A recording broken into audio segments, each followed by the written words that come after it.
Soekarno, laki-laki pesoleh, memakai baju putih-putih, menggunakan kopiah sebagai lambang perjuangan kaum pribumi. Sorot matanya tajam, tapi amat meneduhkan. Sosok Inggit Garnasi sendiri sebagai seorang sosok perempuan yang bukan lagi nyaris dilupakan, bahkan memang sudah dilupakan. Karena itu saya ingin Inggitlah yang berbicara sebagai perempuan, sebagai sebuah kesaksian dalam perannya terhadap sejarah Republik ini. Aku adalah perempuan yang tidak memiliki peranan apapun. Tapi aku ada di dalam lahirnya sejarah paling penting tentang tanah air ini. Anwar, Gatot Mangkudipraja, Sartono, Husni Tamrin, Hatta, Dr. Cipto. Aku pengagum semangat-semangat mereka. Perdebatan itu biasanya disebabkan karena suamiku. Ya, dia itu begitu radikal.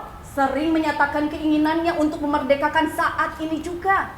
Dan kalau sudah begitu, terjadi protes di sana-sini. Mereka menyatakan belumlah siap. Kalau sudah begitu pun, aku akan masuk di antara mereka. Sok minum dulu, hayo dileut heula. Inggit di sini posisinya berbeda. Perannya dalam sejarah justru berangkat di ruang domestik, di ruang privat. Tapi dia punya kontribusi besar ke ruang publik. Dan bagaimana dia memainkan perannya di situ, membangun watak, karakter, dan perjuangan Soekarno. Soekarno tanpa Inggit, saya kira tidak akan menjadi Soekarno yang kita kenal sekarang. Kusno hanya seorang lelaki, seorang pelajar, mahasiswa yang memiliki cita-cita tinggi untuk menjadi seorang pemimpin bagi tanah air. Dan itu tandanya, akulah yang harus bekerja untuk mencukupi kebutuhan kami. Singa podium itu tetaplah seorang lelaki yang ingin didengarkan, dimanja, dan diperhatikan segala keluh kesahnya. Tadi aku bertemu dengan seorang petani kecil yang bernama Marhan.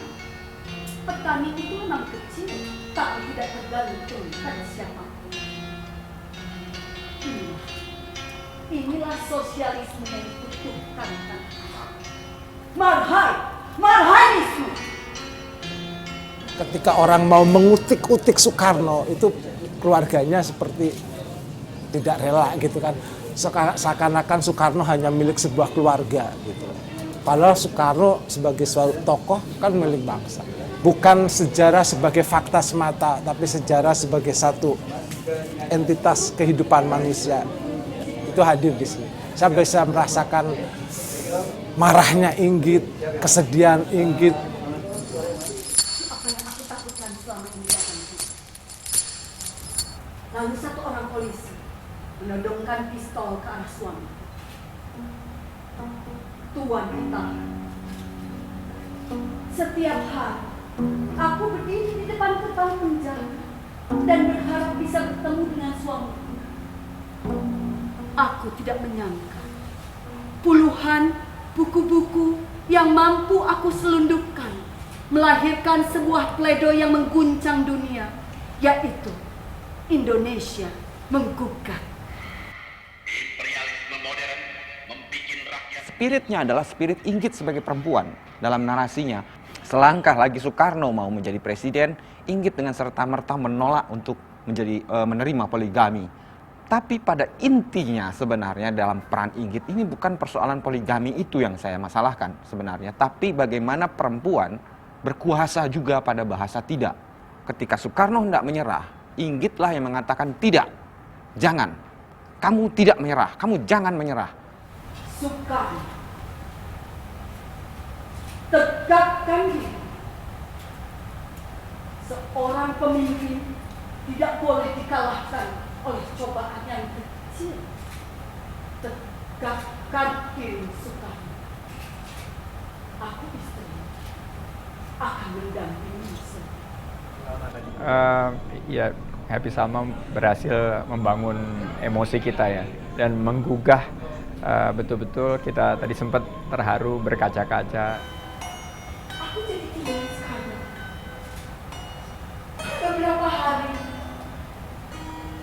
ketika Fatimah pernah tinggal bersama kamu, aku melihat sorot mata ganjil jadi pandangan Kusno. Itu bukan sorot mata seorang ayah kepada anaknya, tapi sorot mata seorang lelaki kepada gadis daya. Sakit hatiku bukan hanya kepada Kusno, tapi juga kepada Fatimah.